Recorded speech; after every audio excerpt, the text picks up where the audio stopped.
el Señor viene a nuestra vida y perdona nuestros pecados, nunca perdemos la condición de pecadores, nada más que somos pecadores perdonados. Yo les ruego en nombre del Señor, hermanos, ya acuérdense toda la vida, nunca olviden esto, ya esta verdad.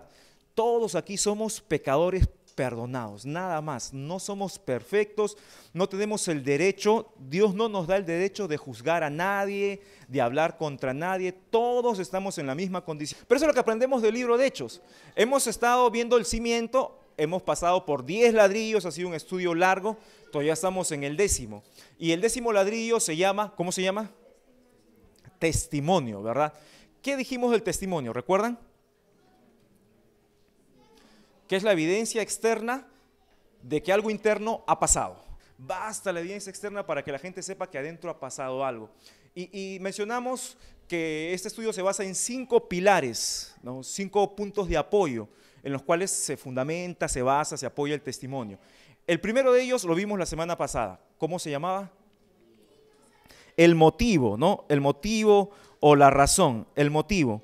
Y el motivo nos decía más o menos algo así, ¿no? Yo no soy así de casualidad, no siempre fui así. ¿Te acuerdas que el Señor nos guió a recordar de dónde nos había sacado? Hablamos acerca de la misericordia del Señor, ¿no? ¿Te acuerdas? Jesucristo, ¿cuántas veces murió por nuestros pecados? Una sola vez, entonces su sacrificio es único y para siempre. Pero nos dice la Biblia que su misericordia se renueva, es nueva todos los días, cada mañana. Y entonces, en este pilar, nosotros tenemos que recordar siempre, yo no era así, no nací así.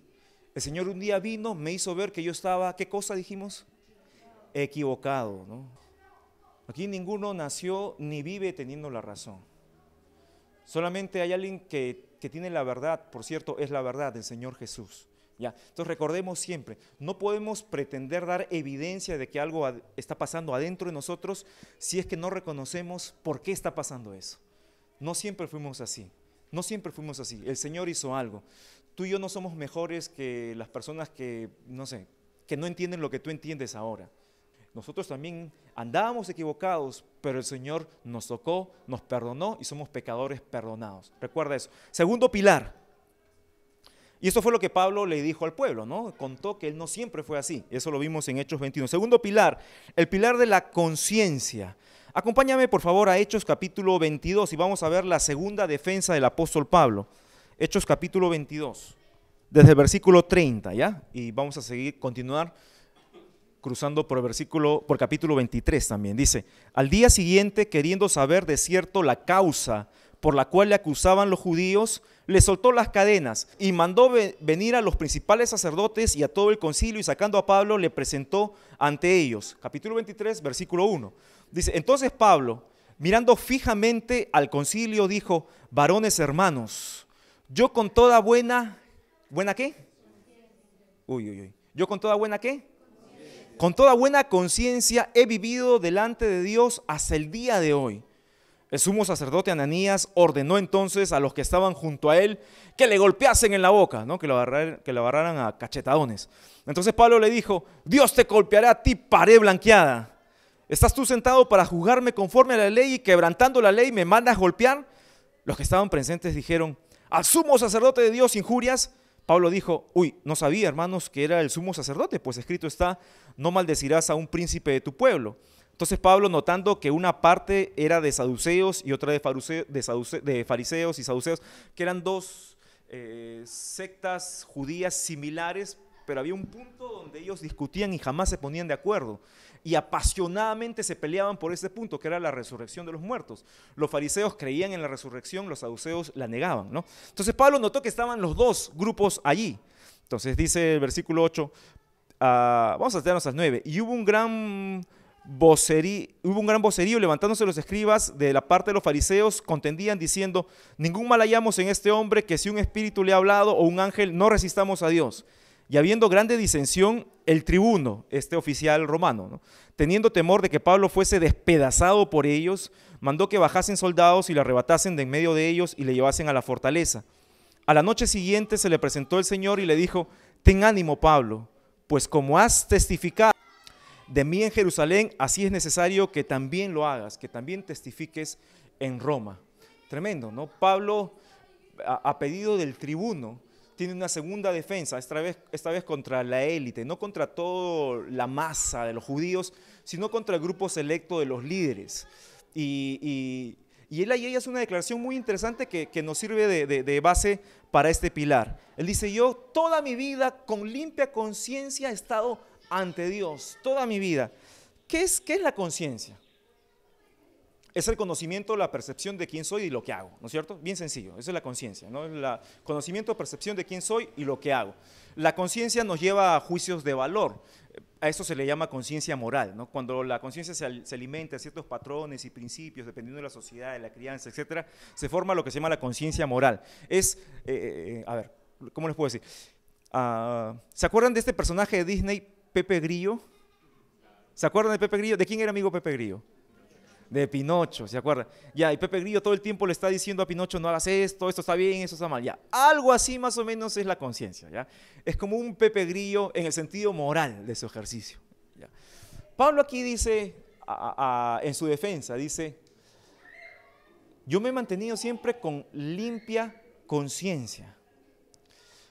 Un pilar muy importante, hermanos, del testimonio es saber de que, de verdad, haciendo una evaluación personal, justa, honesta, concienzuda, yo estoy haciendo lo que a Dios le agrada.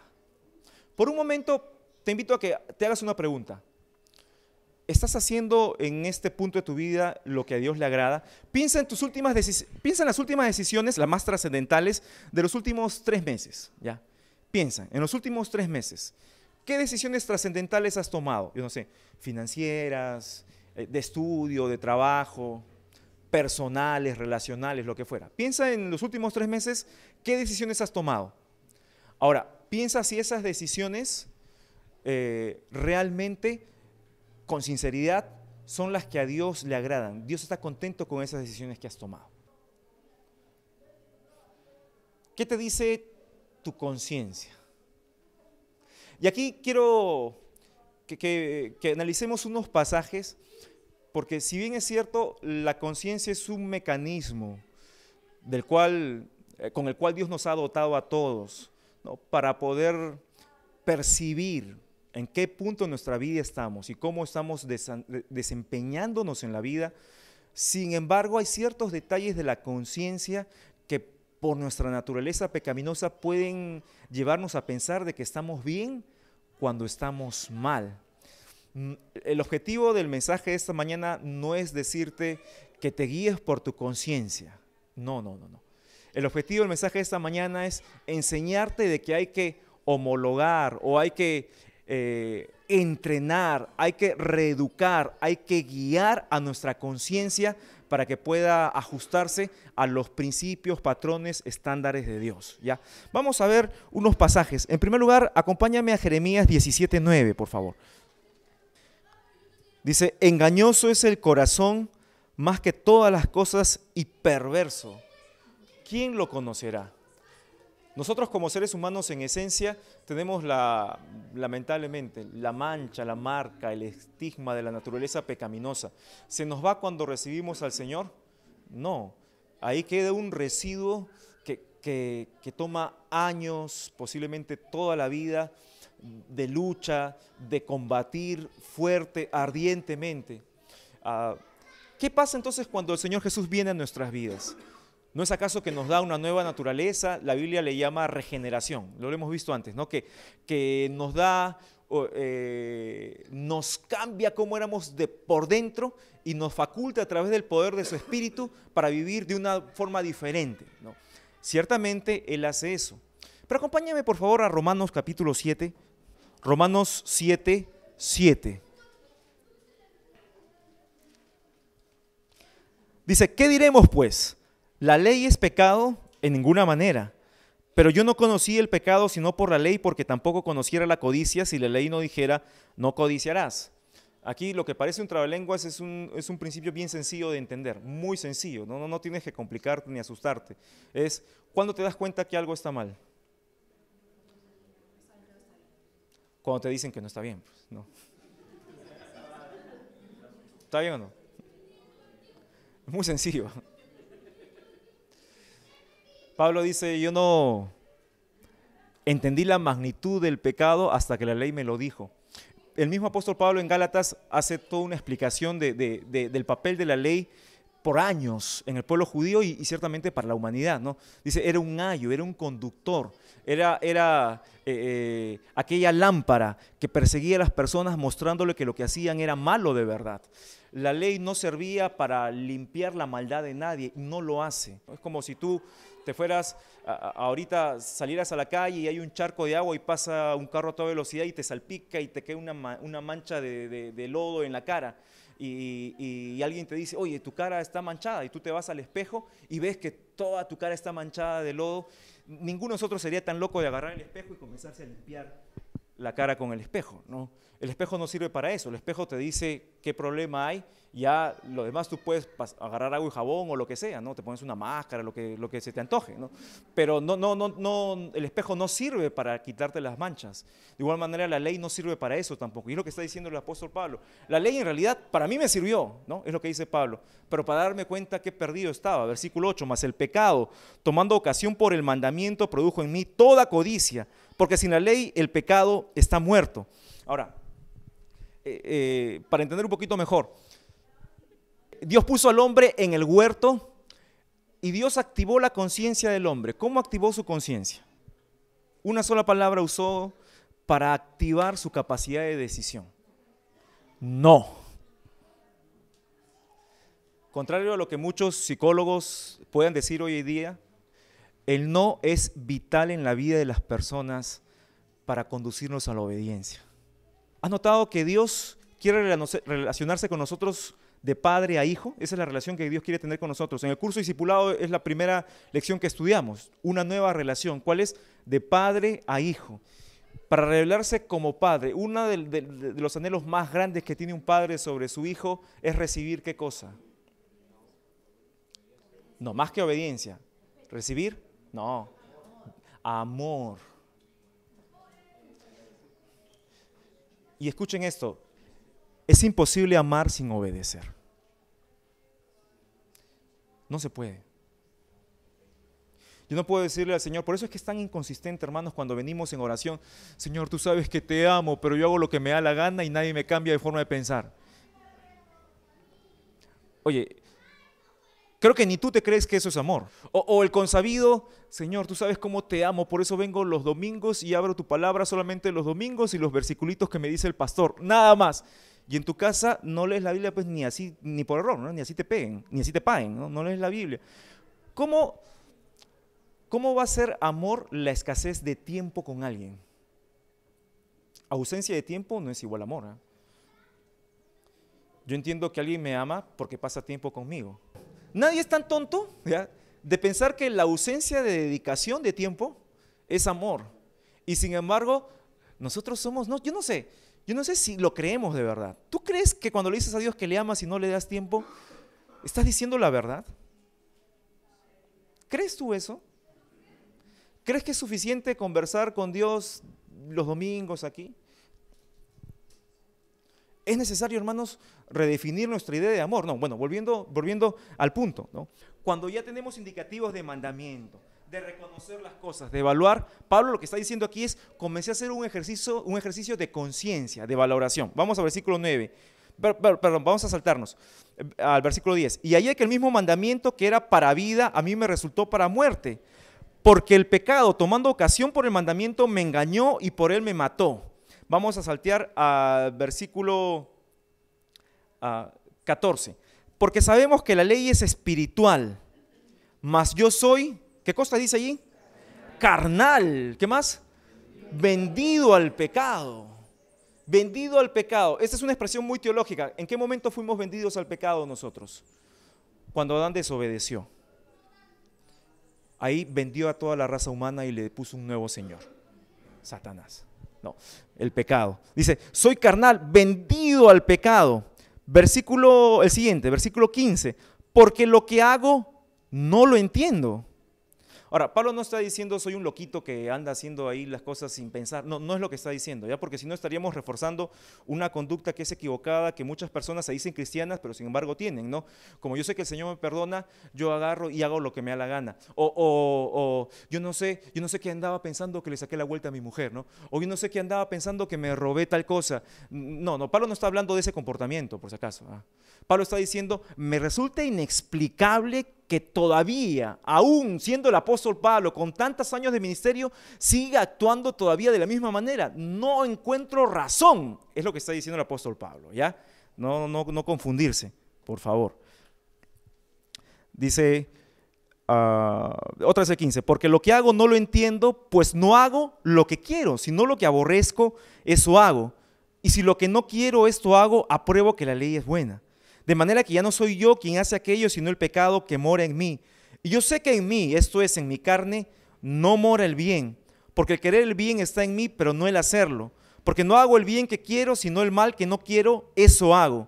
Y si hago lo que no quiero, ya no lo hago yo, sino el pecado que mora en mí. Así que queriendo yo hacer el bien, hallo esta ley, que el mal está en mí. Oye, qué declaración más contundente y común a todos nosotros la que es el apóstol Pablo aquí.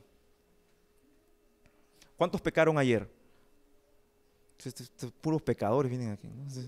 Tremendo, ¿no? Tremendo, terrible. ¿Cuántos han pecado ahora tempranito?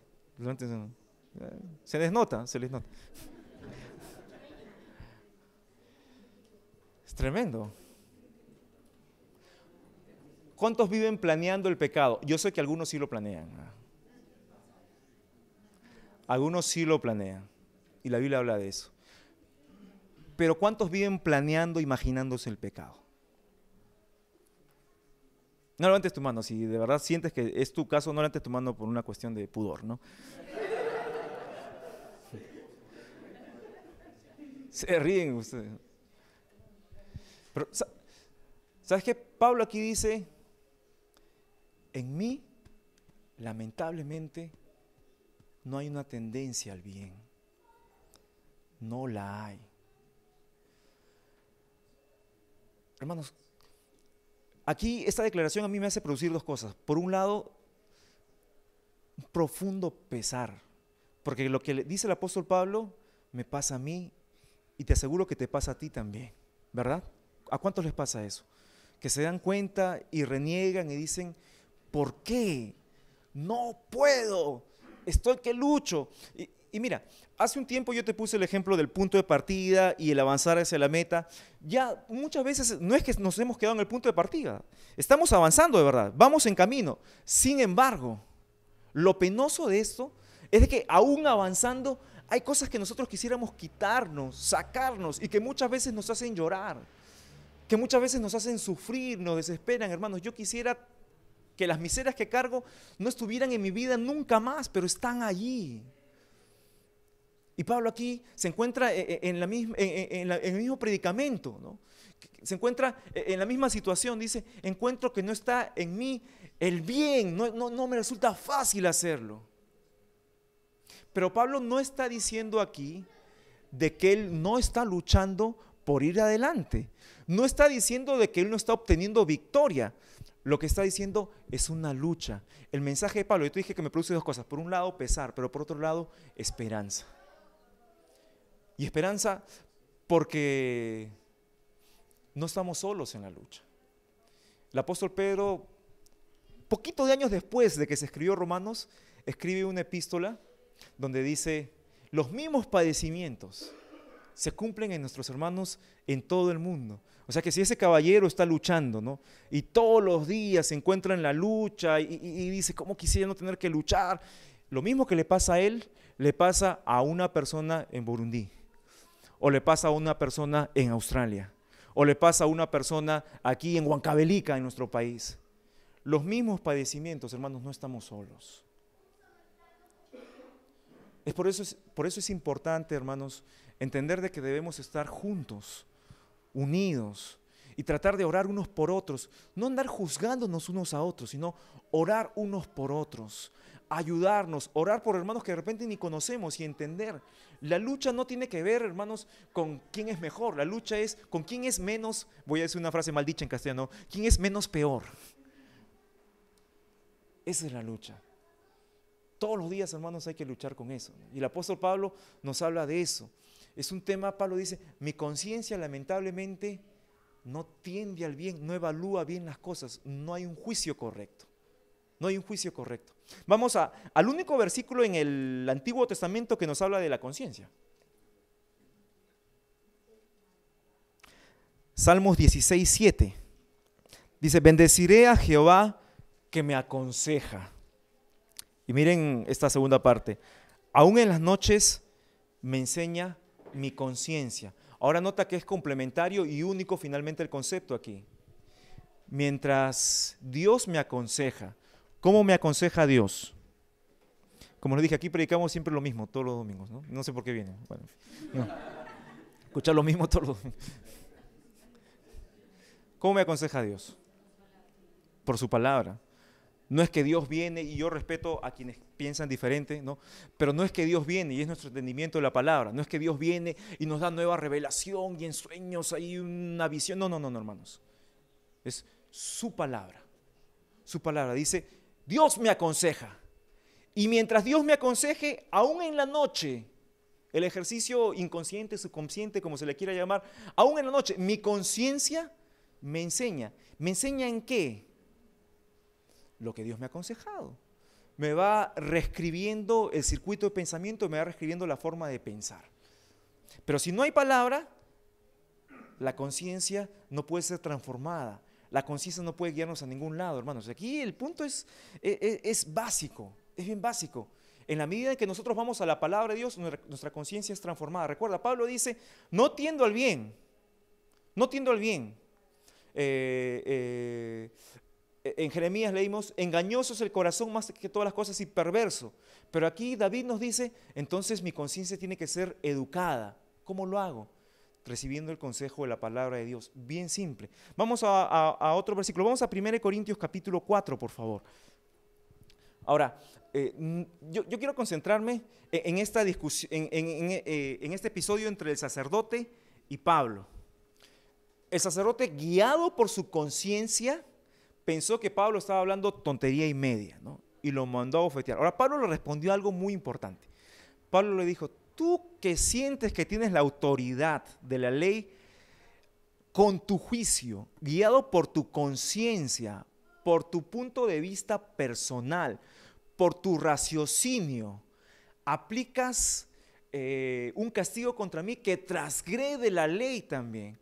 Significa que nosotros, hermanos, aún conociendo la palabra de Dios, si no entendemos que nuestra conciencia no desaparece, nuestro aprendizaje moral, nuestro bagaje de comportamiento, de patrones del pasado, las cosas que hemos creído, criterios que pensamos que funcionaban, no desaparecen, nos van a acompañar toda la vida. Nosotros tenemos que en madurez, y esto se llama sabiduría, hermanos, tenemos que comenzar a discriminar, a combatirlos, a renunciar, por un lado, dejarlos a un lado para que no sean los que primen al momento que nosotros actuamos o pensamos o decimos algo. Pero están allí, ¿no? Están allí, porque este sumo sacerdote conocía la ley. Y Pablo dice, aún conociendo la ley, no te guías por la ley, sino que la rompes. A esto nos lleva al pasaje de 1 Corintios capítulo 4 que te hablé. Versículo 1. Y quiero decir esto porque hay el peligro, hermanos, y yo lo he visto, y lo he visto hace poco incluso. Hay gente que se siente en autoridad de moverse por su razonamiento y atropellar la palabra de Dios, incluso usar la palabra de Dios para sus criterios personales. Hermanos, aquí en Raíces y Alas, es mi deseo, es el deseo del Señor, que eso no pase, ¿ya? Que mantengamos la esencia de gente que ama y adora al Señor de corazón, que ha entendido que está equivocada. Quiero repetir eso, ¿no? Recuerda, cuando yo voy a hablar con mi hermano, lo primero que yo puedo reconocer es que él está equivocado y que yo estoy equivocado también. Entonces tenemos que dejar de enfrentarnos con nuestros razonamientos y darle paso al mensaje de la palabra de Dios, que siempre tiene la razón, que siempre es claro. ¿Ya? Entonces, 1 Corintios 4 dice, así pues, téngannos los hombres por servidores de Cristo y administradores de los misterios de Dios. No dice, téngannos los hombres por la gente que dicta cátedra. No dice eso el versículo, ¿no? Dice, téngannos los hombres por, ¿qué cosa? Servidores de Cristo, versículo 2. Ahora bien, se requiere de los administradores, usa otra palabra para administrador o para servidor, ¿no? Se requiere de los administradores que cada uno sea hallado fiel. Para Dios, ¿qué cosa es fidelidad? Es conservar algo o multiplicarlo. ¿Qué cosa es para Dios fidelidad? Multiplicarlo, recuerda. Yo puedo decir, este hombre es bien fiel porque ningún solo domingo de su vida ha faltado a la iglesia. Ese no es fiel. Ese no es fiel. Tiene 20 años y nunca ha faltado a la iglesia. Ese no es fiel. A menos que después de 20 años no solamente viene él, sino que trajo a su esposa, a sus hijos, a sus nietos, a sus primos. Entonces el hombre es fiel porque se ha multiplicado. Pero no es fiel el que siempre viene. Eso no es fiel. Es fiel el que multiplica. Recuerda, el que multiplica es fiel. Si tú no multiplicas, no eres fiel. Aquí no hay nada de que yo soy bien espiritual, porque yo siempre cargo mi... No, esas son sonceras. La fidelidad para el Señor es multiplicación. ¿Ya? Dice versículo 5. Yo en muy poco tengo el ser juzgado por vosotros. Nota, qué interesante lo que dice el apóstol Pablo aquí. ¿Ya? Dice, yo tengo en muy poco. En otras palabras, como decimos aquí, me importa un pepino lo que los demás piensen de mí. Tremendo el apóstol Pablo, ¿verdad?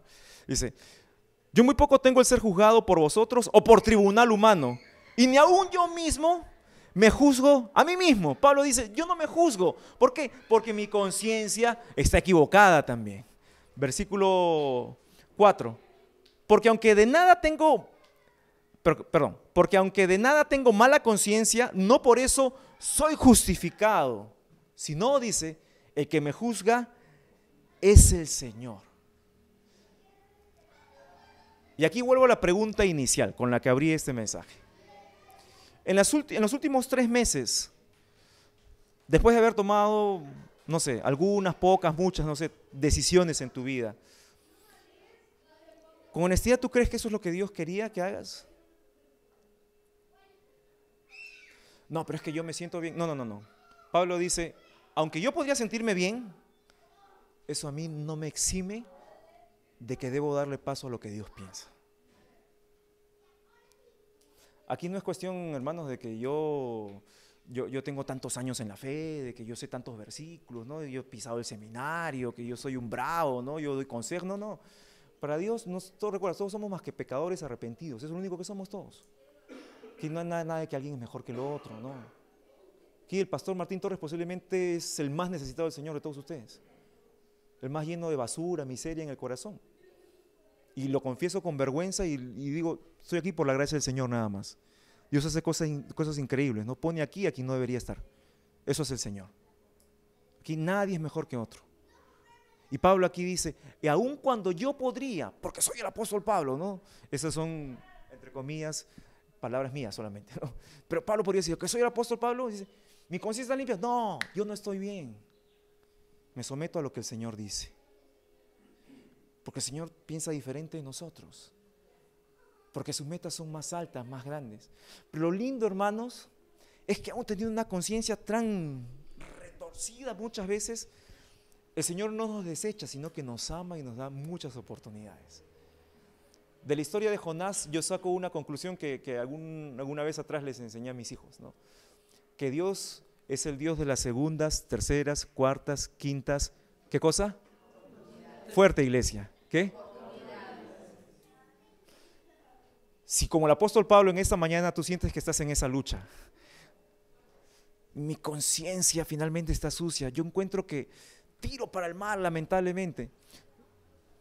No traigo un mensaje de engreimiento o de relajar un poco cualquier sentido de responsabilidad que sientas sobre tu conducta. No. Eso no es mi intención. La palabra de Dios no hace eso.